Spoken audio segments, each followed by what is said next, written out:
love the opening night of the Civic Center, the very first show, Will Rogers Follies. It had been a monumental gamble, leaving the only home Lyric Theater had ever known, exchanging its cozy venue on the campus of Oklahoma City University for the newly renovated Civic Center Music Hall.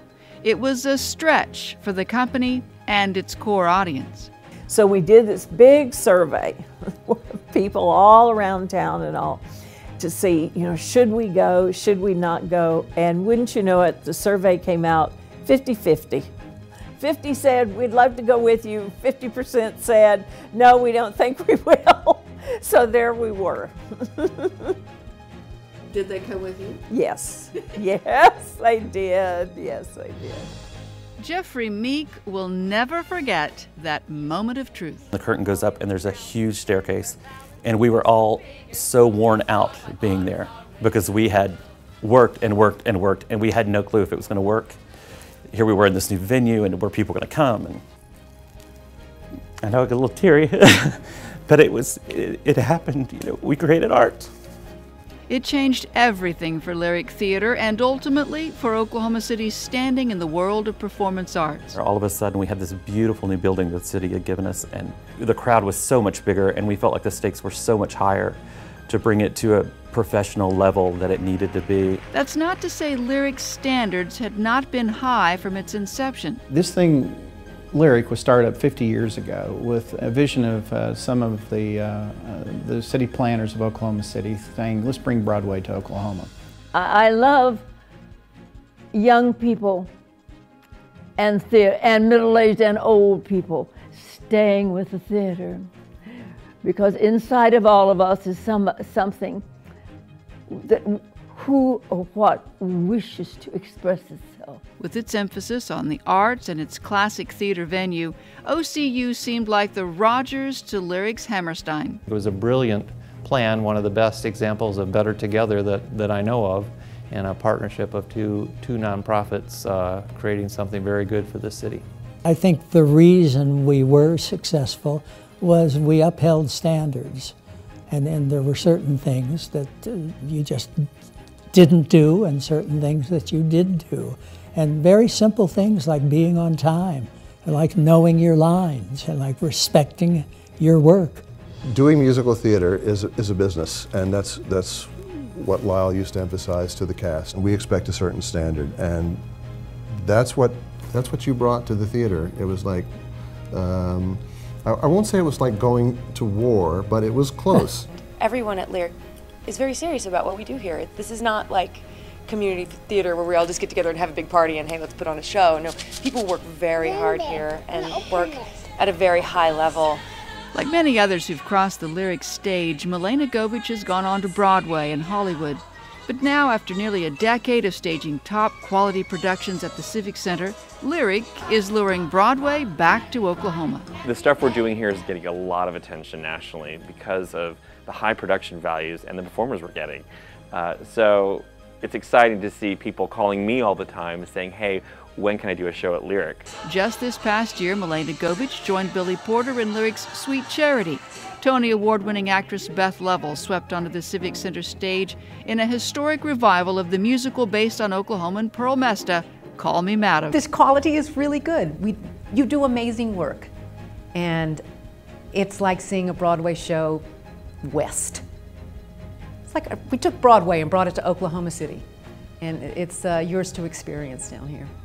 But even with its success at the Civic Center, Lyric would still be limited to summer stock, if not for a second, even riskier gamble, the purchase of a crumbling theater in a down-and-out inner-city neighborhood. We had to have floodlights to even get in, and you had to wear a hard hat, and you almost had to sign a release.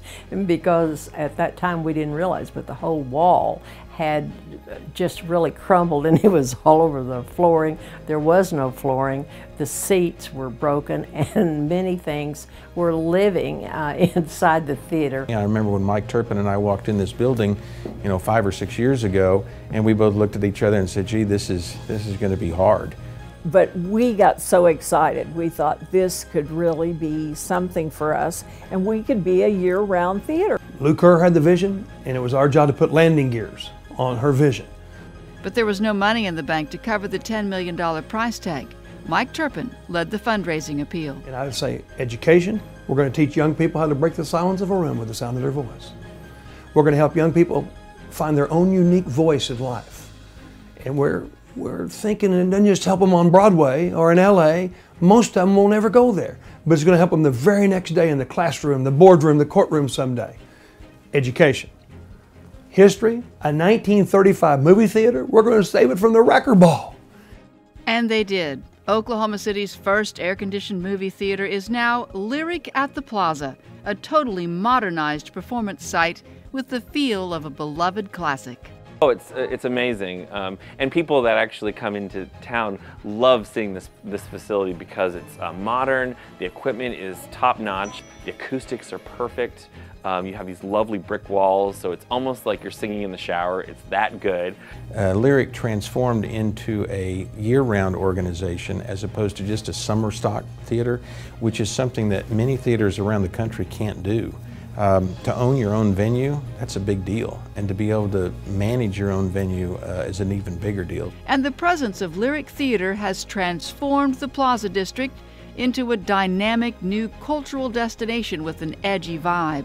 And the theater has fulfilled its promise to develop and nurture the youth of Oklahoma City through establishment of the Thelma Gaylord Academy. And you learn responsibility on how people put their trust in you, and you have to learn things and by like a deadline, and you certainly learn a lot of qualities and characteristics that people like to see in an everyday person. These kids get to play with these professionals. They get to play with this talent. They get to experience what it's like. That's the biggest impact that I believe that a theater like Lyric can even present to a community. The kids that have gone through Lyric have been life transformations, so that's a big deal. And then to convert a neighborhood from something where no one wanted to come to something where everybody wants to come is a big deal. Now, as Lyric Theater celebrates its golden anniversary, it's entertaining audiences year-round, developing Oklahoma's youth, and bolstering Oklahoma City's national reputation as a first-class place to live. And that education, neighborhood transformation, and being able to provide really quality cultural entertainment in a community like Oklahoma City, yes, all those things are pretty cool. We've been recognized all over the country as being the best at what we do. The best of Broadway off of Broadway, the USA Today, you saw the story. But I'm real proud of that we're recognized all over the country. The environment here is so special and so sweet and cultivating, and it feels like home, you know, and there's no better way to sort of cultivate creativity than in a space that's like that. And to grow consistently for 50 years and to have the support of the city and the community and the support of the talent, the creative people here, I think is absolutely phenomenal, and you should be so proud of yourself. And those of us in New York are anxious to come down here and work and share that pride with you. So thank you and congratulations. Bravo! Bravo! Happy birthday, Lyric Theater. Congratulations.